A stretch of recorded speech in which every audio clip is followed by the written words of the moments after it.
Shalom, salam sejahtera buat kita semua.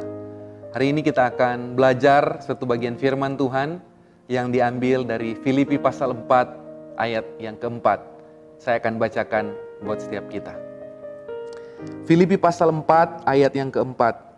Bersukacitalah senantiasa dalam Tuhan. Sekali lagi kukatakan, bersukacitalah.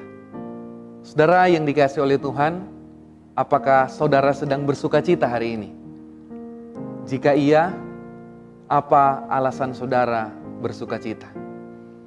Mungkin ada yang sedang bersukacita hari ini karena hari ini adalah masa-masa di mana saudara menikmati baru sembuh dari sakit.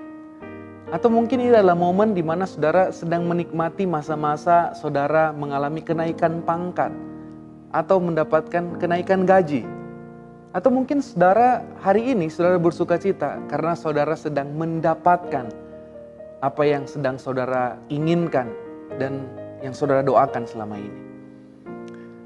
Tapi pertanyaan saya saudara, bagaimana jika saat ini saudara masih tetap dalam keadaan sakit? Saudara bukannya naik pangkat, tapi di momen ini mungkin saudara sedang mengalami kehilangan pekerjaan. Atau mungkin ini adalah masa-masa di mana saudara sedang bergumul bahwa doa yang saudara naikkan sampai pada saat ini belum dijawab Tuhan. Apakah saudara masih bisa bersukacita dalam kondisi yang demikian? Nah, saudara yang dikasihi oleh Tuhan, firman Tuhan pada saat ini mengingatkan kita untuk bersukacita senantiasa di dalam Tuhan. Paulus berkata dengan jelas, bersukacitalah senantiasa. Nah, saudara, ketika Paulus berbicara bersukacita senantiasa, ini sebenarnya bukan berbicara bersukacita di kondisi-kondisi tertentu saja. Tapi Paulus sedang mengingatkan setiap kita untuk bersukacita dalam kondisi apapun. Baik itu dalam kondisi yang baik maupun dalam kondisi yang tidak baik. Baik itu ketika doa kita dijawab Tuhan maupun ketika doa kita tidak dijawab Tuhan. Ketika saudara sembuh dari sakit atau ketika saudara terus bergumul dengan sakit penyakit yang saat ini saudara alami dan lain sebagainya. Bersukacita senantiasa. Nah, saudara, tapi menarik pada bagian firman Tuhan yang kita baca.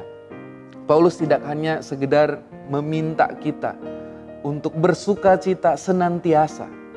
Tapi Paulus menambahkan, bersukacita senantiasa di dalam Tuhan. Nah, saudara yang dikasihi oleh Tuhan, menarik sekali kita bersukacita di dalam Tuhan. Karena Paulus menyadari bahwa dengan kekuatan kita sendiri, kita tidak mungkin dapat bersukacita senantiasa. Kita bisa bersukacita senantiasa kalau itu ada di dalam Tuhan.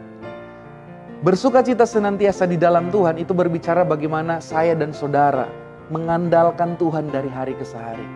Bagaimana saya dan saudara tetap bangun keintiman yang intim dengan Tuhan.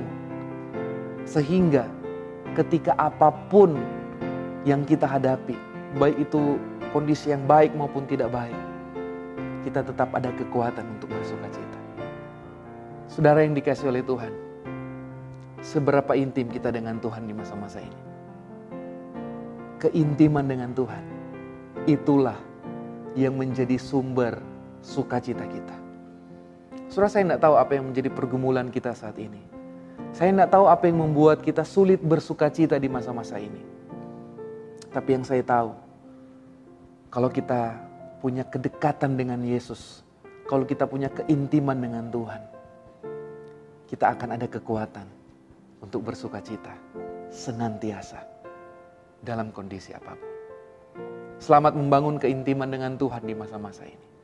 Selamat membangun kedekatan dengan Tuhan. Sehingga melalui sukacita kita, orang bisa melihat Kristus nyata dalam hidup kita. Tuhan berkati setiap kita. Shalom.